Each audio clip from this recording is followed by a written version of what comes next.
Hello guys, good morning. Welcome back sa The Captain's Vlog. Interesado ka ba? Ito po ang inyong lingkod, si Captain Richardson Teves po. Muli, bumabati na isang magandang umaga sa inyong lahat.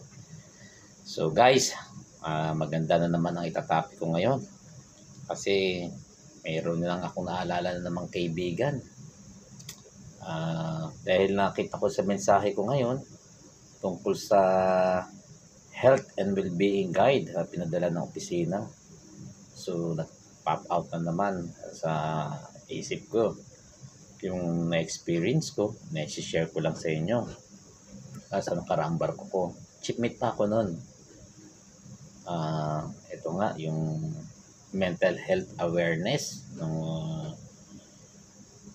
ang nagiging issue sa dati kong barko. Kasi marami na kami, sa dati ko rin kumpanya, may mga naging issue na rin na medyo nagka-problema na rin sa barko dahil nga sa mental health issue, no? Hindi ko na sasabihin kung sino, hindi ko na ipapangalan. Merong opisyal, meron ding crew. So, nag-i-exist talaga pala ang problema ito. Hindi lang sa lupa, kundi na rin sa barko. Dati lang, maaaring maumpa, may ganito na eh. Kaya lang, hindi kasi aware mga Pilipino sa ganitong mga problema. Akala nila, isang drama lang. Pag ang tao nag-drama lang, kaya baka sabihin na nasisiraan ng ulo, daming arte. Hindi po ganun yun. Sa US, sa ibang bansa, tanggap na nila to. Kaya ito nga sa barko, may mga memo na rin kami natatanggap. Kaya ang mga kapitan ngayon is aware dyan. At nagiging maingat na kami sa pagka-handle din ng tao. Kaya, di ba, sinabi ko sa inyo, kumakambyo din ang kapitan kapag nakita niyang alanganin na medyo nervyos ang tao. Pagkaharap ka, pag nagagalit ka, medyo tinitingnan ko yung mukha niya, kung ano ang outcome ng kahit mainit ng ulo ko, kumakambyo talaga ako dahil mahirap makasakit ng damdamin ng tao. Hindi natin alam, yung mga taong may malambot din ng puso, mayroong mga matitikas, iba-ibang nakakaharap ko. So, eto guys, may ikukwento lang ako, no? Ito isang napaka-importanting, napaka-special na tao sa akin, sa nakaraang kong barko. Lumapit sa akin, pumatok sa kabina ko. Oh, ba, sabi ko, kumusta? May problema. Siyempre, pag gano'n ang dating niya, alam ko may problema. Napasok ko. Hindi naman ako, wala namang beer sa amin, no? Hindi man ako umiinom, so wala akong niabang. Sabi ko, meron akong soft drinks dito. So, soft drinks lang inumin natin. Mentuhan tayo. Ano ang problema? Kasi bilang shipmate din, nung time na yon, kapag may malapit na crew sa akin, ni-welcome ko talaga yan. Kasi tao ko yan eh. Ako ang may gala sa kanila. Kapag hindi ko na kaya, saka ko lang ilalapit kay kapitan yan. Sabi niya, "Sir, mahal mo ba asawa mo?" Boom! Kala ko naman sa trabaho. Siyempre naman, hindi naman siguro kami magtatagal kung mahal ko ang asawa ko. Sabi niya sa akin ngayon, "Sir, kasi ako hindi ako showy. Pero mahal ko asawa ko." Ganun ba? So, paano, paki-elaborate mo nga, paano hindi ka naging showy? Sige, sabihin mo sa akin. Kasi ako, sabi ko, ganun din ako. Hindi ako masyado showy, pero mahal ko asawa ko. Alam mo, sir, alam mo naman, napipisa ako dito. Nagpo-provide ako ng pangailangan nila. Binibigay ko naman lahat. Ganito. So, bakit? Parang kulang. Ganun ba?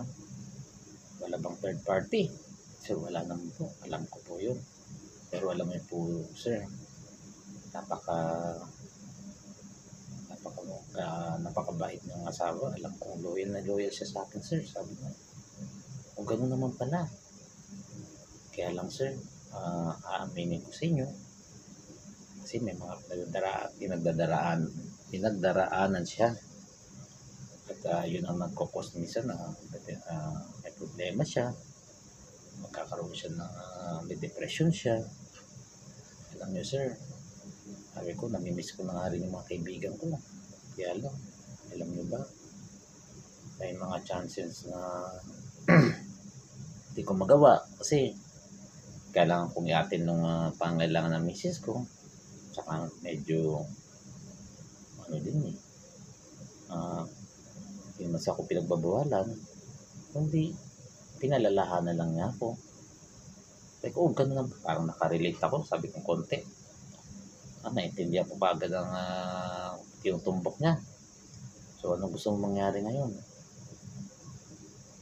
Wala, sir, na gusto ko lang i-confide. Okay, consult. Baka dahil nakita ko sa inyo, mukhang magaling kayong mag-advise. Ba, thank you. Ganun ba? Kasi mukhang pamilyado, mukhang family man daw ako. Sabi ko, binigyan ko na lang siya ng advice. Loyal ang asawa mo. Nung pinakasalan mo ba siya, ano ba mga sinabi mo sa kanya? Nag-work ba siya?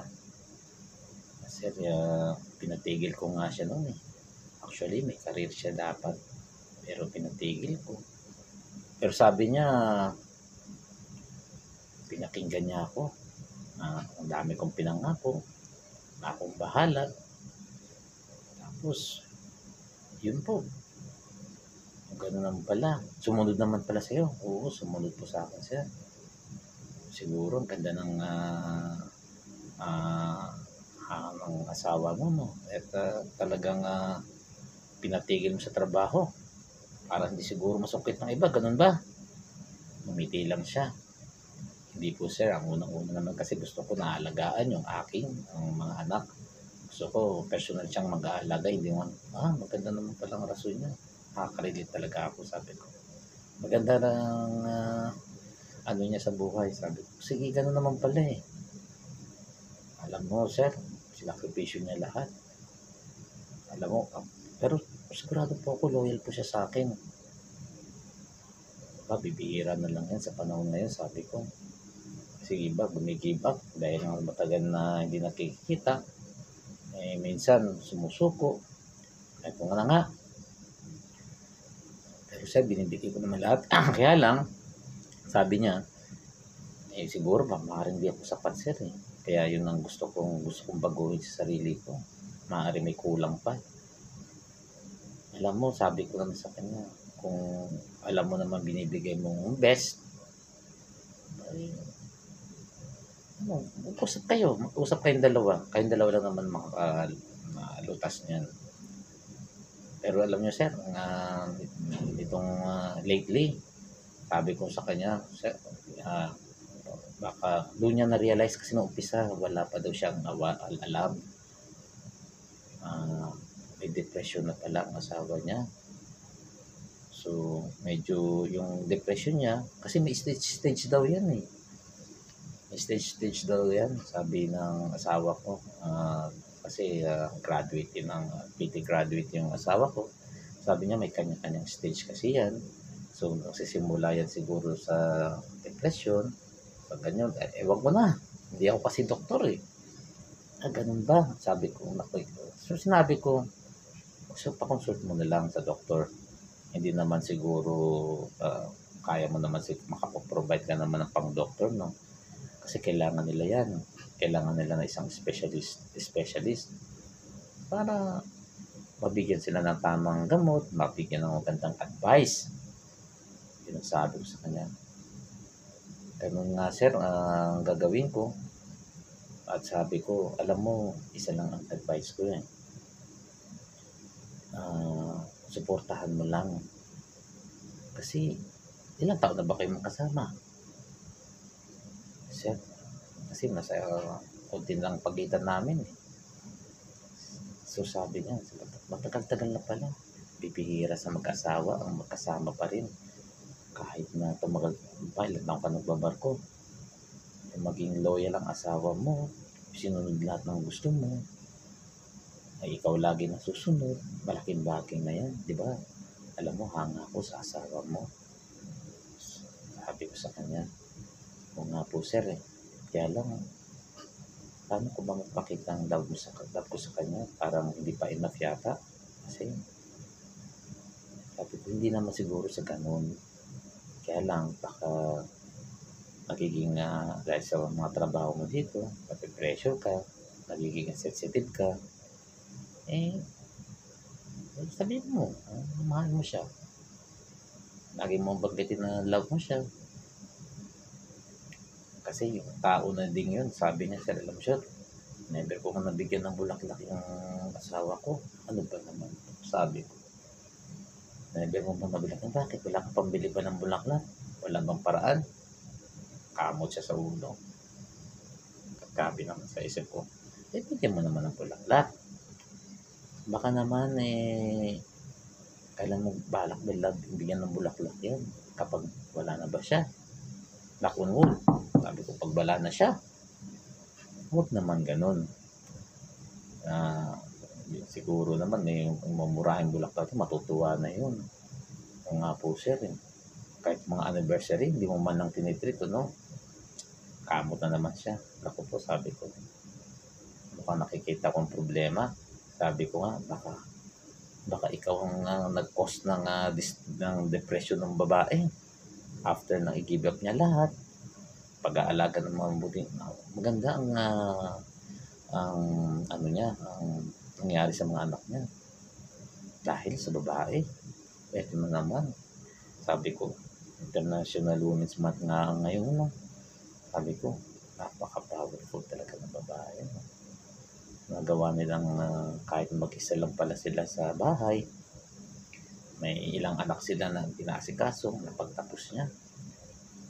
Yun nga lang, nagka-problema siya minsan. May mental health issue na siyang hinaharap. Pero sabi ko sa guy, ikaw siguro ang nag-post. Ikaw ang post niya, no?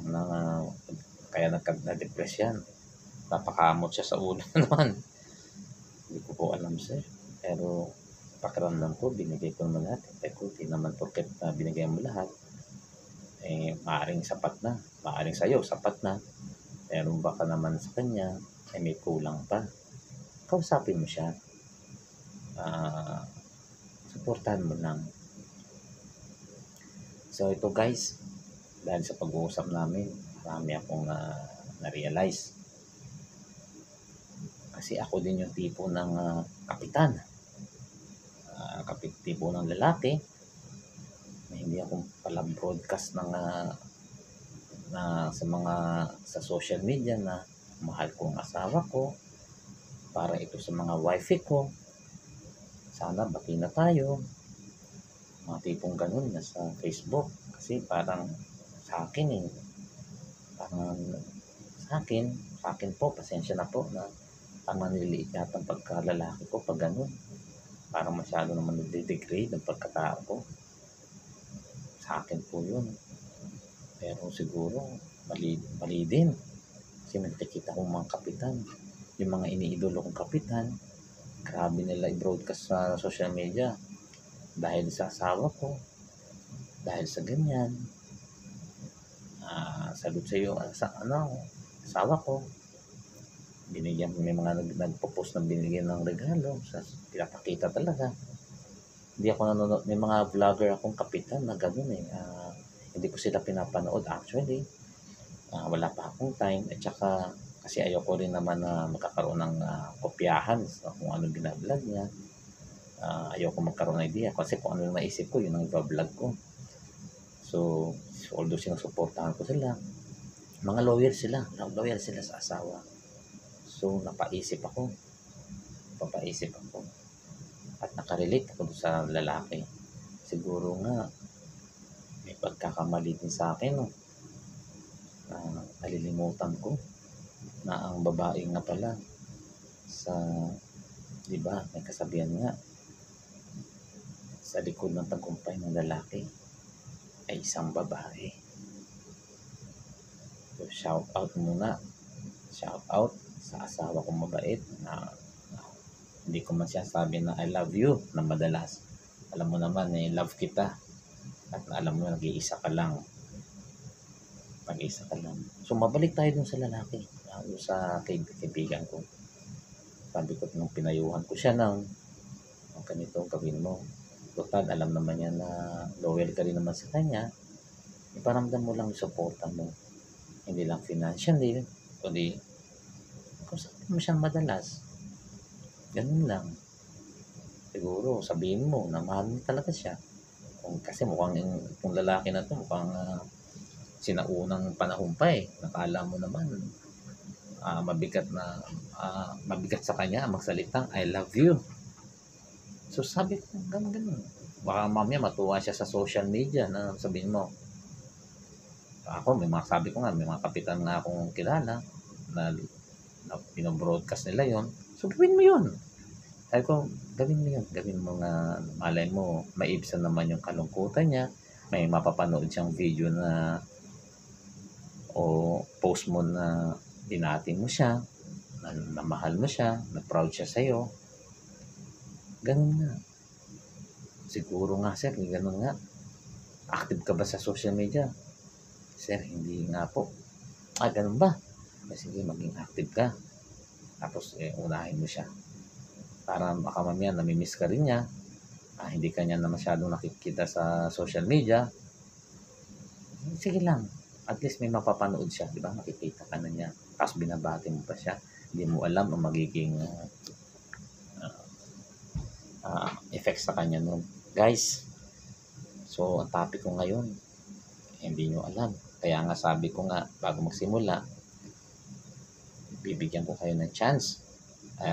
Sabi ko nga doon sa mga kaibigan ko, sa mga close ko, ang makahulaan po ng pamagat ko, meron pa akong konting gift. Sabi ko nga, hindi naman na kahit tayo ganun kayaman, pero bigyan ko ng $50 siguro. Maganda siguro yan. Kung sinong makita kong anong pamagat ng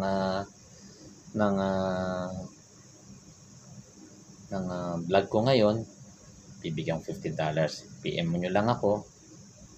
May mga Gcash naman siguro sa sasabihan ko naman asawa ko, pakibigyan naman tong Gcash na to. So, pang-load nyo lang, $50. So, guys, tatapusin ko ang vlog na ito. Alam nyo, ang lalaking tinutukoy ko doon sa kwento ko kaibigan ay ang inyong pong lingkod, si Captain Richardson Tevez. At yung kausap naman niya ay yung konsensya niya. Tatapusin ko ngayon, guys. Buti ni-repair ko yung pina-repair ko yung kisame ko. At ito po, dahil sa International Women's Month, baka matapos ang International Women's Month na hindi ko malang nabati ang aking esposa. Nag-iisa lang po yan. Mahal na mahal ko po yan. Kahit na maraming mga bashers, hindi kasi siya naintindihan. Pero alam niya po, supportahan niyo siya sa kanyang YouTube para maging aware kayo sa mga sakit na depression. At marami po yan. Marami po akong kaibigan na may mga depression. So may group na sila. Alam nyo, marirealize nyo na nag-i-exist talaga yan. Hindi nyo alam, baka yung mga anak nyo mayroong depression. Baka may pamilya nyo, isa sa pamilya nyo, isa sa mga close nyo. Ang pakiusap ko lang, intindihin natin sila. Alamin nyo ang sakit niyan. Pasalamat po tayo na hindi tayo ang dinapuan yan. Kaya ang magagawa natin, suportahan natin sila. Mahalin natin sila. Kaya yung asawa ko, mahal na mahal ko yan. Kahit na maraming pinagbawal sa akin yan, deserve ko po yan. Gusto niya lang, alam mo, late ko lang na-realize din na kung di naman niya ako siguro hinigpitan, baka isa na rin akong loko-lokong kapitan at baka hindi ako naging kapitan. Sabi ko nga sa inyo, sa likod ng tagumpay ng lalaki ay ang babae. Kaya sa asawa ko, Maridel M. Tevez, saludo po ako sa iyo. Kung pwede dalawang kamay. Sana pagaling ka. At nandito lang naman ako, nahanda naman akong sumuporta sa iyo. Sa anumang laban, sa anumang ibabato sa iyo.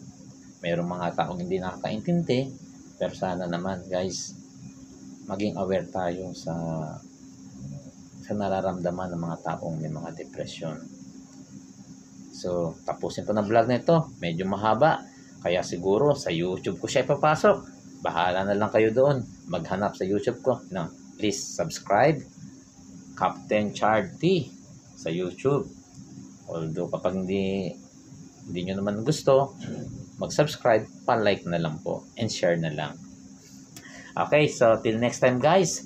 Sana may napulot kayong konti. At hintayin ko po dun sa pamagat, ano ba ang magiging pamagat ko sa vlog na ito. So, see you guys. Bye-bye. Thank you.